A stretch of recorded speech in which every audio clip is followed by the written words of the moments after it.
Kaixo Irati, berriro hemen, galdera indiskreto bat egingo dizut hasteko. Zenbat urte dituzuzuk? 33 urte betetzeko bidean nago. Orduan, pasa duzu 30 krisia. Ze pasatzen da, ez? Bai, pasatzen da. Eskerrak, neria bizka bat maldan gora, aldaketa askokin, baina bai, pasanon. Nik 27 dauzkat eta egia da inguruan ari naizela sumatzen adinekoen artean ere badatorrela 30 krisia edo ari naiz sumatzen badituela jendeak ezinegon batzuk horri lotuta. Uste dut nire ingurua ez dela izango hori gertatzen zaion jende bakarra. Ez, nik uste dut krisi hau denok pasatzen dugula eta zure ingurukoak bezala entzule eta ikusle asko egongo dira ja 30ak ikusten gertu edo pasatxore bai. Saiatuko gara orduan 30 krisia ditzen diogun horren gakoak aletzen. Bai, saiatuko gara. Ez zain ondo, osasun emozionalaz, Irati Perez eta Ane Zuazu bizkarrekin. Ea ba, 30 krisia ditzen zaio, baina susma dut ez dela 30ekin hasten. Ez, normalean ez da 30ekin hasten. Egia da bizitzan zehar, krisialdi momentu ezberdinak bizitzen ditugula, eta psikologian aldetik eta beste alderdi askotatik, hitz egiten da 7 urteka ematen den krisi momentu txikietaz, ez? 7, 14, 21, 28, 29, gure gaurko kasuan 28 urterekin hasten den krisialdi momentu bat da, eta 2 urteko krisi prozesu bat izaten da, 30 urte, bete arte. Noski hau, pertsona bakoitzaren arabera, eta bere intentsitate handiagoakin edo txikiagoakin.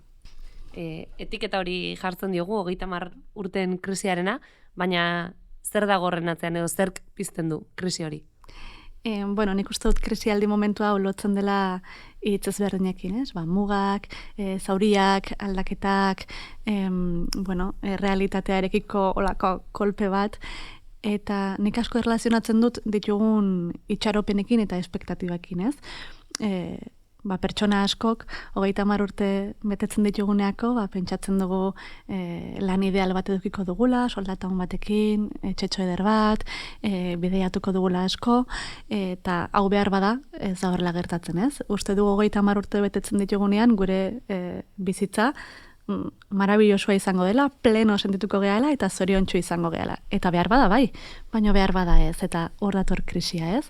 Momentu hau, normalean ansiedade puntu batekin edo larritasun puntu batekin bizitzen dugu, eta, behar bada 30 urte dituzu eta gurasoekin bizizea, edo daukazu lan bat ez duna zerikusirik ikasi duzunarekin, edo bikote harremana uste hartzaude, edo ingurura begiratzen duzu eta etzera inora jun bidaiatzea, eta hor dator krisia, ez? Gauzak ez dielako gertatu, guk espero genituen bezala, edo guk espero genituen aina.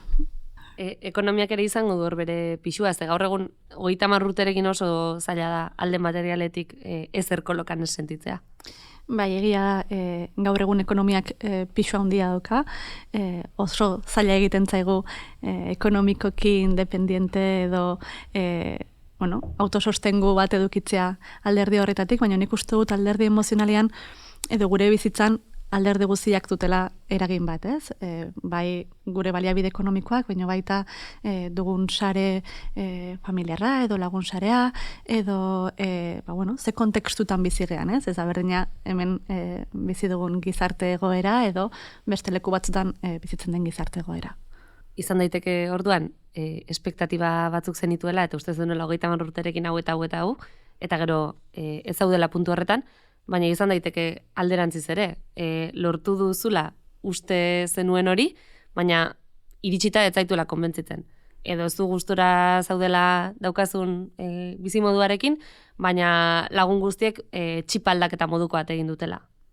Bai, hau horrela izan daiteke, eta normalian ez baldin bagaitu konbentzitzen, nik uste dut hau gertatzen dela kanpora begiratzen dugunean, ez? Batean kanpora begiratzen dut eta nire lagun guztiek bikotea daukate, edo guraso izan dira, edo bidaiatzen dabiltza, eta konparaketa hortan ni hasten naiz nire buruari galdezka, ez?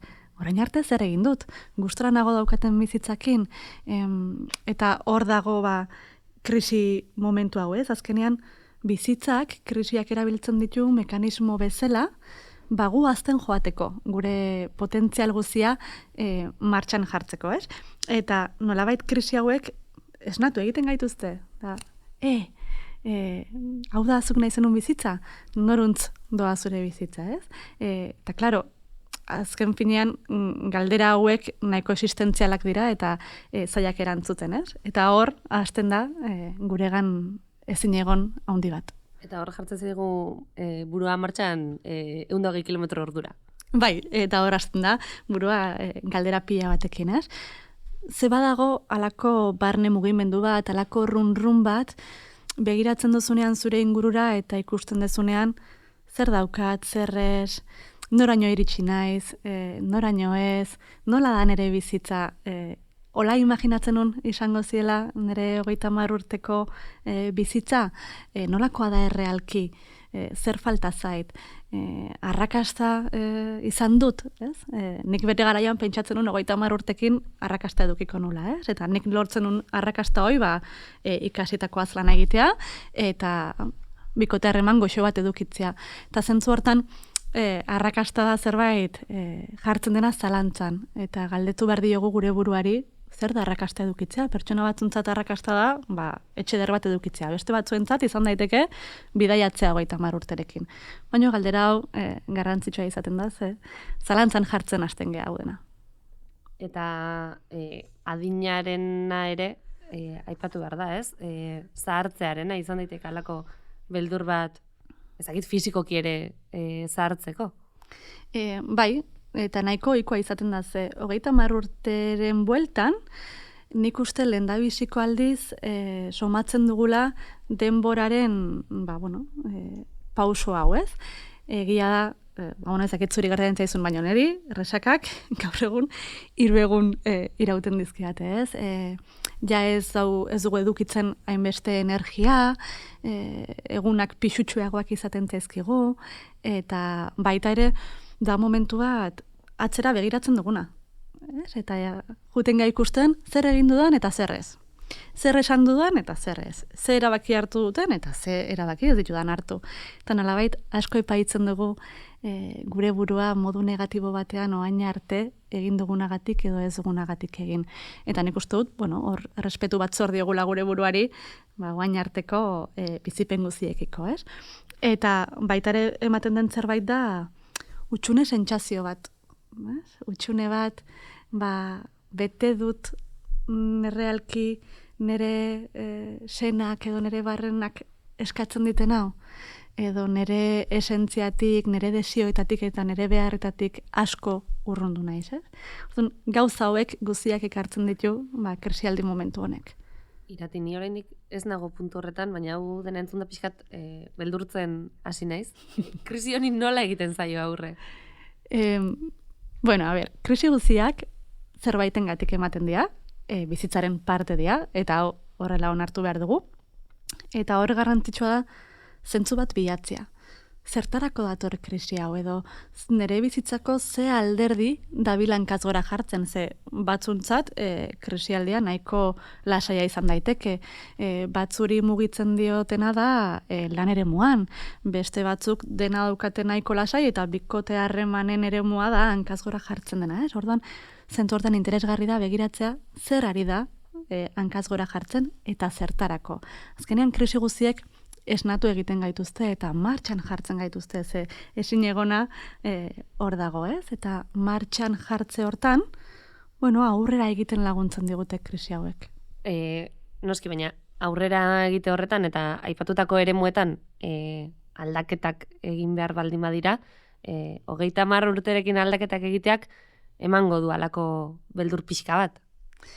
Bai, nik uste dut zartzen goazenean aldaketak egiteak beldurra ematen digula, baina krisi momentua aprobetxatu dezakegu gure bizitza proiektua martxan jartzeko. Guk nahi duguna egiteko eta ez gizarteak eskatzen diguna, edo familiak esan diguna, edo DBH-ko orientatzaileak esan ziguna. Ez? ez egitea gure proiektuan dagonan parte, eta noski aldaketak egitea beldurra eman diezaguke, baino ez dago presarik gauza berriak egin ditzakegu. 30 urterekin ez dago arazorik zerbait berria ikasten hasteko. Nere hobiak aldatzeko, nere interesak aldatzeko, bidaiatzen hasteko. Bai, zartzen gehan enean aldaketak egitea beldurgarri da, baina aldaketa horiek beharrezkoak zaizkigu, gure potentziala ateratzeko eta guk ere aurrera egiteko. Orduan, Irati, adinari lotu zaion krisi hau konpontzeko zer egin behar dugu? Denbora pasatzen dutzi eta denborarekin konponduko da, edo ezakit badago zerbait arretaz landu dezakeguna pixka bat hobeto sentitzeko gu? Krisi honek 2 urteko tartea behar duen krisi bat da, poliki ematen den krisi bat da, galdera zailak egiten dizkiogu gure buruari, oso existentzialak dienak, azkenean denbora bat behar dugu berrikusketa handi hau emateko, gure autohausnarketa emateko, eta hasiera batean bizitzen dugu momentua, edo bizi dezakegu momentu hau, frustrazioa handiz topatzen gea mugekin, edo topatzen gea egoera batean non batean gauza askota arduratu behar garela eskatzen zaigun, presioa sentitu genezake, gero egia, denborak aurrera eginala, konturatzen gehala, gai gehala, erantzun asko hartzeko, eta gure gaitasun asko batean martxan jartzen dira. Eta honek, gauzak lasaiago hartzen eramaten gaitu, eta egia azken momentu batean, normalean 30-31 urte horiek iristen dienean, gauzek bere lekua hartzen dute. Batean lan ez egonkor batetik lan fiko batera pasa naiz, edo alokairura joateko aukera eduki dut, edo nire bikote harremana errebisatzen jarri naiz, eta bikote harremana bertan bera utziko dugu, edo ezkondo egingo gara, edo lagun berriak egin ditut, edo, gauzak bere lekua hartzen joten dira, eta hau da, krisi horren amaieran bizitzen dugun zerbait. Badago argi apur bat orduan tunelaren amaieran, baina ez dakit, baduzu gomendioren bat 30 krisian bete-betean dagoen pertsona horrentzat? Gaur egun 1984 eta 86 urte bitartean jaio diren pertsonak, krisi honen barnean egongo dira, edo hasieran, edo amaieran, eta nire gomendioa da aprobetxatzea ahal duten gehien krisi momentu hau. Zaila da, deseroso da, baina aukera bat da gure izatearen koherentzia handiagoekin bizitzeko, eta gure bizimoduarekin pakean egoteko.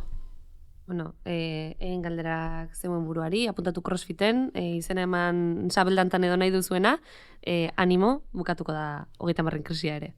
Hori da. Eskerrik asko, Irati. Eskerrik asko, Ane. Ez zain ondo, osasun emozionalaz, Irati Perez eta Ane Zuazu bizkarrekin. 3 damatxok, EITB podcast eta gaztearentzat ekoitzitako podcasta. Eta zu, zer modu zaude?